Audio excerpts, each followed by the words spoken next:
Hello friends, welcome to Sushma's craft and creation channel.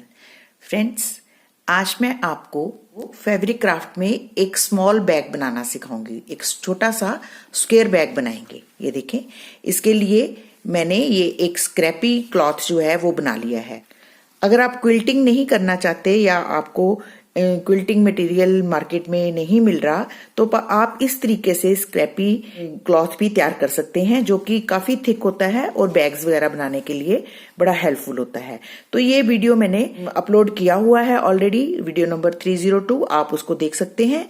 और इसी तरीके से आप ऐसे क्लॉथ बना सकते हैं। फिर उसके बाद आपको प्रोजेक्ट के लिए जैसा भी पीस चाहिए उतना आप काट सकते हैं। तो सबसे पहले मैंने मैट बनाई, उसमें से ये 7 बाय 7 इंच का एक पीस निकाल लिया। अब इसके चारों तरफ लगाने के लिए एक और पीस चाहिए, वो भी हमने ऐसे ही स्क्रैपी मटेरियल से बना लिया है।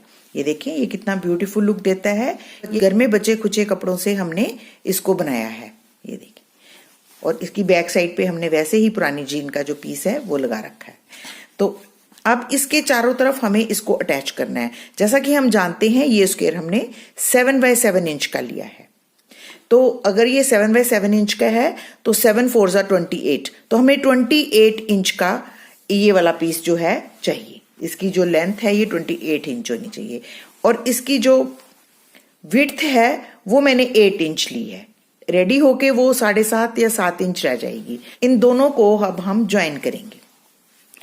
अब इस पीस के चारों तरफ हम ये पीस ज्वाइन करेंगे, लेकिन सबसे पहले हम इसकी मेजरमेंट सेट करेंगे। इसे 8 इंच विड्थ का चाहिए, तो जो एक्स्ट्रा हमें जो दिखाई दे रहा है उसको हम ट्रिम कर लेंगे रोटरी कटर की मदद से।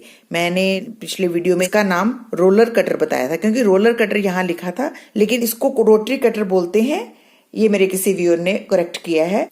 ये देखें, मुझे इस तरफ 8 इंच चाहिए, लेकिन ये थोड़ा सा ज्यादा है।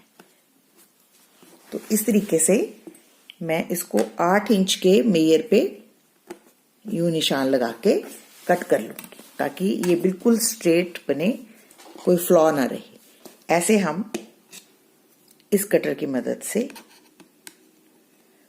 इसको काट लेंगे। इसी तरीके से हम ये पूरा जो मैट है उसको एग्जैक्टली 8 बाय 28 इंच का काट लेंगे। सिलने के लिए हम ये जो स्क्वायर पीस है इसके ऊपर हम ये जो अपना लंबा वाला पीस है इसको रखेंगे ऐसे, और एक पॉइंट से इसको सिलना शुरू करेंगे इस तरह से।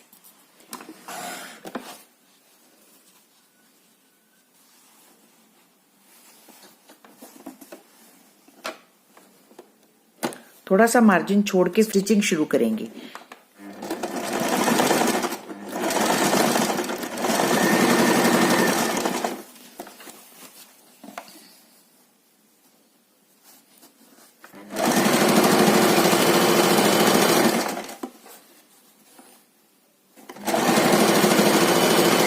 और इधर भी जब थोड़ा सा रह जाएगा तो हम यू नीडल को बीच में रखेंगे इसके।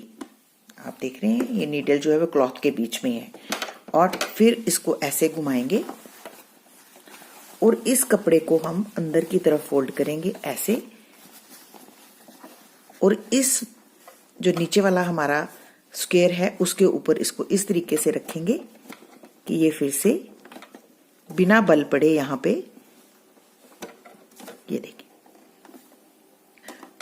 यहाँ पे बल नहीं होना चाहिए, और इसको बिल्कुल स्ट्रेट लाइन में इधर से यूं कर लेंगे ऐसे। तो चारों तरफ से हम पहले इसको सिल लेंगे। तो ये देखें, अब ये एंड होने वाला है। ये हमारी जो पहली सीम है इसको हम थोड़ा सा उठा, क्योंकि हमने बिल्कुल स्टार्ट से शुरू नहीं किया था ना, यहां से शुरू किया था।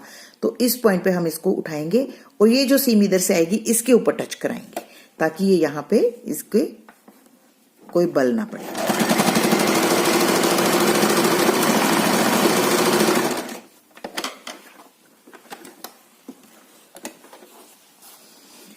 अब आप देख रहे हैं ये दोनों सीम्स बिल्कुल पास पास हैं। यहाँ पे हमारा इतना सा कपड़ा एक्स्ट्रा है, तो हम इसको इस तरीके से सिलेंगे ऐसे।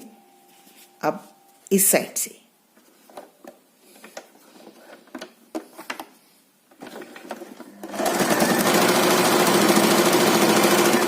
और यहाँ पे हम ये जो सीम है बिल्कुल इसके एज तक से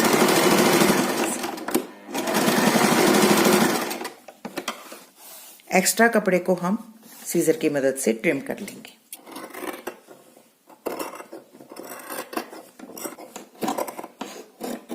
ये कॉर्नर्स जो हैं इनको हम यूं ट्रिम कर लेंगे और कट लगाने के बाद हम यहाँ पे इंटरलॉक कर सकते हैं या फिर आप अपनी मशीन से जिगजैग मशीनिंग जो है सी नंबर पे वो भी कर सकते हैं एजेस पे। अब हम एजेस पे जिगजैग मशीनिंग कर देंगे, ये देखिए, ताकि रेशे ना निकलें। ये देखिए हमारा बॉक्स बन के रेडी है। हमने इसके चारों तरफ जिगजैग मशीनिंग भी कर ली है। अब हम इसको सीधा करेंगे।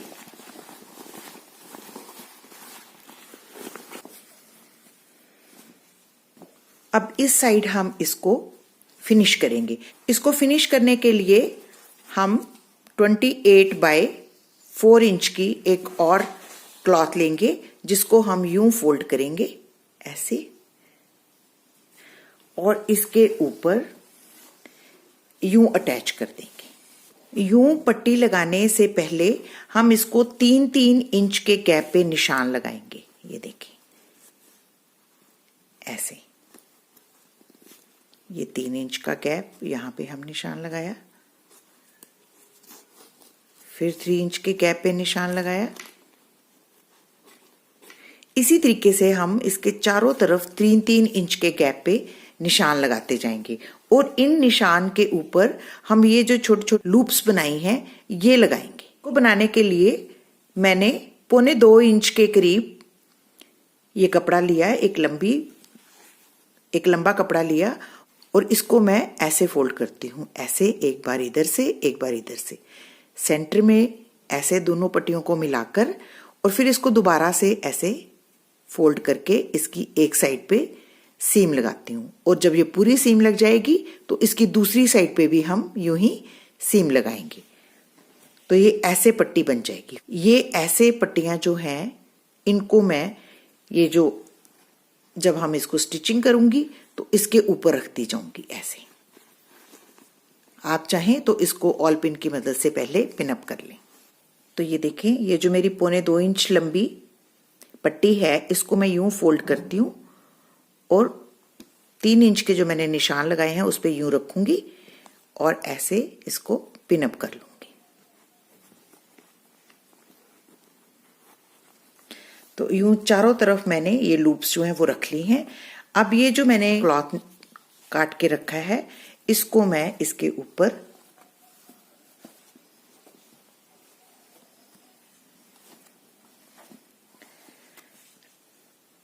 यूं, यहाँ पे जो सीम है उसके साथ ऐसे इसको रखूंगी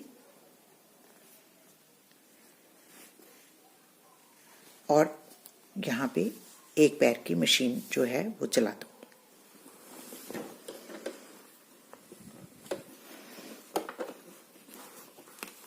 तो यूं मैं इसको इसके ऊपर ऐसे रख के मशीनिंग करूंगी और ये पिन्स निकालती जाऊंगी। ये देखिए फर्स्ट पिन मैंने निकाल ली। अब मैं इसको मशीनिंग करूंगी।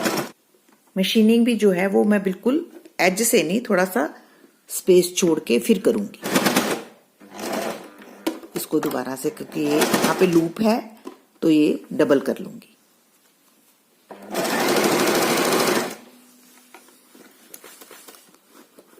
अब ये देखिए यहाँ पे लूप है, यहाँ पे मैं इस पिन को निकाल लूंगी, इस पॉइंट पे डबल बार ये निकले ना। इसी तरीके से मैं चारों तरफ इसके ये कपड़ा अटैच कर दूंगी। ये एंड में मैंने थोड़ा सा सीम छोड़ी थी, इसको अब मैं अपनी तरफ फोल्ड करके इस कपड़े को यहां तक अटैच करूंगी, इस सीम तक। बस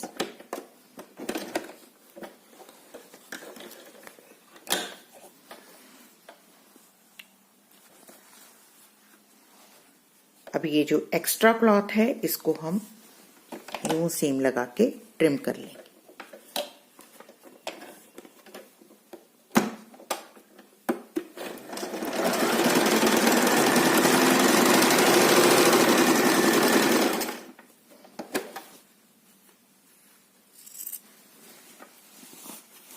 तो ये देखिए, इसको यूं कपड़े को अंदर की तरफ फोल्ड कर दूंगी ऐसे, और यहाँ पे हेमिंग कर लूंगी और इसको अच्छे से प्रेस कर लूंगी, और इसके बीच में एक डोरी डालूंगी।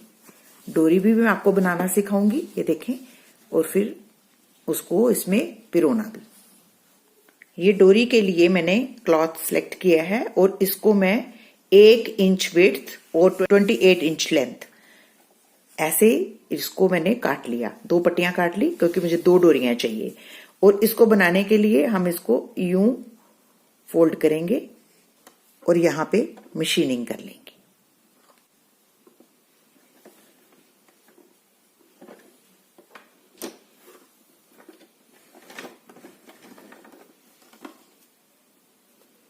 बिल्कुल एक पैर की मशीन चलाएंगे क्योंकि हमें पतली डोरी चाहिए। दोनों डोरियों के लिए हम दोनों पट्टियां जो हैं ऐसे ही सिल लेंगे, फिर उनको सीधा कर लेंगे।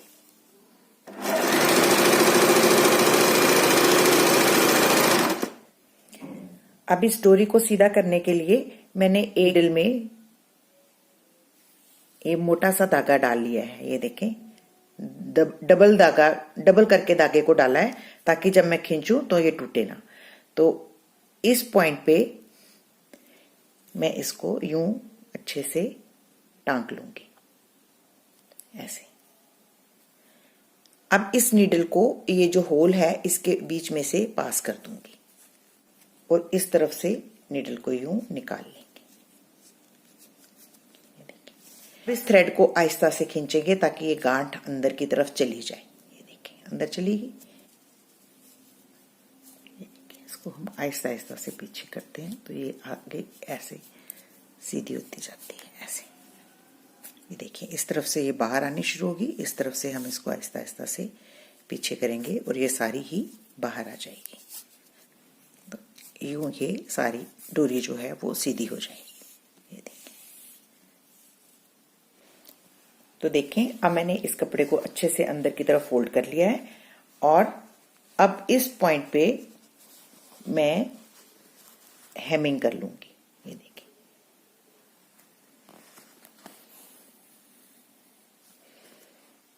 क्योंकि अगर मशीनिंग करेंगे तो बाहर सीम दिखाई देगी तो वो अच्छी नहीं लगेगी, तो मैं इसको हाथ से यहाँ पे हेमिंग कर लूंगी।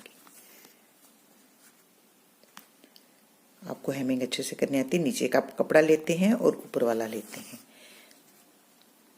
बस इसी तरीके से, क्योंकि फोल्ड तो करना ही नहीं है हमें, फोल्ड ऑलरेडी हम कर चुके हैं, डबल कपड़ा लगाया हुआ है हमने। इसका एज जो है उसको फिनिश करने के लिए हम इसके चारों तरफ हेमिंग कर लेंगे ऐसे।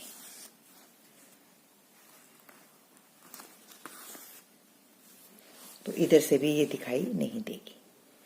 तो देखिए फ्रेंड्स, इसको अंदर से भी हेमिंग करने के बाद ये अंदर बाहर दोनों तरफ से बहुत फिनिश्ड वे से बैग बन के रेडी है। तो अब हम इसमें डोरी डालेंगे। डोरी जैसा कि मैंने बनाई हुई है, हम इसकी एक तरफ यूं पिन लगाकर ये जो हमने लूप्स बनाए हैं, इन लूप्स में से इसको डोरी को पास करेंगे।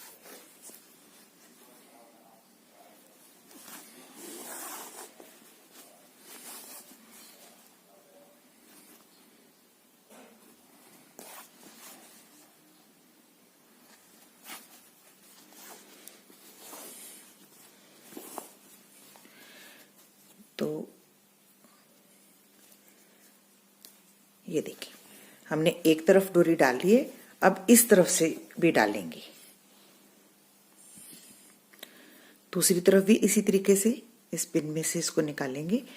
और यहां से हमने ये जो डोरी है, ये देखें, इस सीम से शुरू करी थी। अब इसके बिल्कुल ऑपोजिट जो हमारे ये 2 लूप्स हैं, यहां से शुरू करेंगे। ये देखें यहां से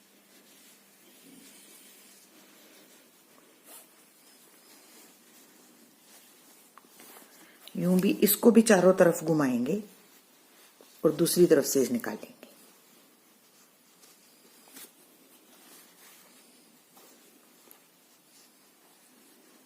देखिए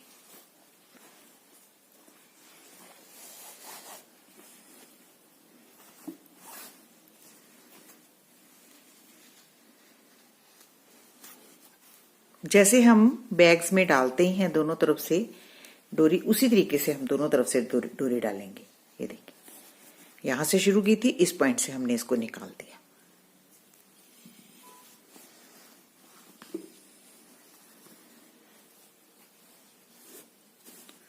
तो आप देख सकते हैं ये डोरी दोनों तरफ से घूम रही है, इस तरफ भी, इस तरफ भी। इस तरफ भी इसके 2 एजेस हैं, इस तरफ भी इसके 2 एजेस हैं। ये देखिए, और जब हम इनको खींचेंगे तो ये ऐसे बंद होगा। मैंने इसके एजिंग पे ये पॉम-पॉम्स बनाए हैं, ये कॉटन पॉम-पॉम्स हैं। ये भी मैं आपको सिखाऊंगी कैसे बनाए हैं। मैंने इसके लिए 3 इंच डायामीटर का एक गोला बना लिया। इसको मैं यूं, जैसे हम योयोज बनाते हैं उस तरीके से इसको बाहर की तरफ रनिंग स्टिच कर लेंगे। ऐसे हल्का हल्का सा इसको फोल्ड करेंगे और ऐसे रनिंग स्टिच करेंगे। ऐसे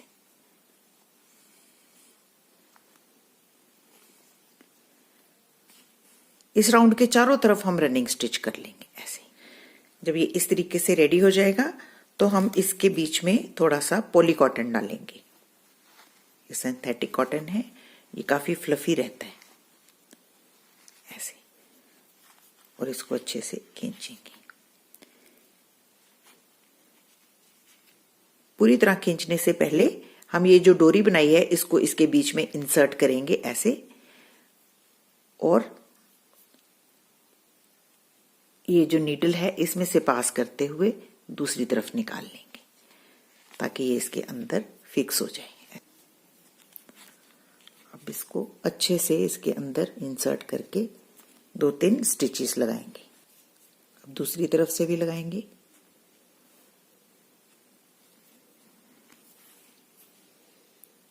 ऐसे, ताकि दोनों तरफ से अच्छे से फिक्स हो जाए। यहां पे भी हम 2-3 स्टिचेस लगाएंगे ऐसे। ये डोरी को साथ में टक करते हुए ही नीडल पास करेंगे ताकि डोरी अच्छे से अंदर चली जाए। खूब सारे स्टिचेस लेने के बाद हम इसको यूं पकड़ के ऐसे थ्रेड को रोटेट करेंगे टाइटली।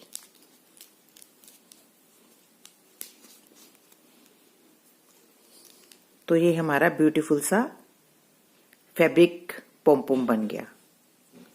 इसी तरीके से हम दूसरी साइड पे भी यूं ही पॉम-पॉम्स बना लेंगे। तो देखिए फ्रेंड, ये ब्यूटीफुल सा हमारा बैग बन के रेडी है। हम इसमें बहुत सारा सामान डाल सकते हैं। आप चाहें तो इसे बड़ा बैग भी बना सकते हैं। मेजरमेंट्स को थोड़ा बड़ा कर ले तो आप बड़ा बैग भी बना सकते हैं। तो इसको हम ऐसे यूं करेंगे तो ये बहुत सुंदर सा पाउच बन के रेडी है। ये मल्टीपर्पज बैग है, आप इसको किसी भी पर्पस के लिए यूज कर सकते हैं। ये टोटली घर में बची खुची चीजों से बनाया गया है। आपको कुछ भी बाहर से लाने की जरूरत नहीं है। इवन आपने यहाँ पे भी कॉटन पॉम-पॉम्स बनाए हैं। आप चाहें तो बीड्स भी लगा सकते हैं। कुछ भी अपनी इमेजिनेशन से यहाँ पे डेकोरेटिव सा बना लगा सकते हैं। तो आई होप आपको मेरा आज का ये वीडियो अच्छा लग रहा होगा और आप इस बैग को जरूर ट्राई करेंगे। तो अगर आपको मेरा ये वीडियो अच्छा लगे तो प्लीज इसको अपने फैमिली और फ्रेंड्स के साथ जरूर शेयर करें और मेरे चैनल को सब्सक्राइब करना ना भूलें। Thank you so much. Bye bye.